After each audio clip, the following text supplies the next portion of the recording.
Seoul and Washington will add another layer of aerial defense to the pre-existing Patriot missiles on the peninsula with the deployment of the U.S. Advanced Missile Defense System known as THAAD.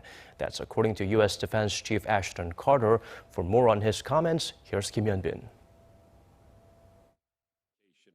U.S. Defense Secretary Ashton Carter says that South Korea and the United States have agreed in principle to deploy the U.S. anti-ballistic missile system, known as THAAD, to the Korean Peninsula to better defend against growing missile threats from the north.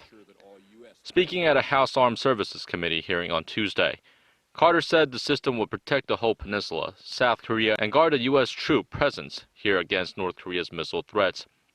The U.S. defense chief added that Washington has started to boost its capabilities in light of North Korea possibly having the capacity to range the U.S. with an intercontinental ballistic missile. The two allies began official talks on possibility of deploying THAAD shortly after North Korea conducted a long-range missile launch earlier last month.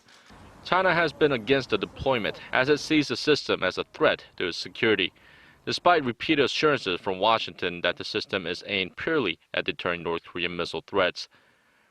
Rose Gottemiller, Undersecretary of State for Arms Control and International Security, says Washington is hoping to hold talks with Beijing to address its concerns about the deployment, and according to Reuters, stressed that the U.S. and South Korea had just begun discussions and no decision had been made. She also said that THAAD is truly only capable of defending the territory on which it's deployed and is not capable of the kind of reach that the Chinese seem to be afraid that it has. North Korea has carried out a series of missile launches since the start of the year, launching 2 mid-range and 6 short-range missiles in less than a week. Military officials say the firings appear to be an armed protest against the ongoing military exercises between South Korea and the U.S.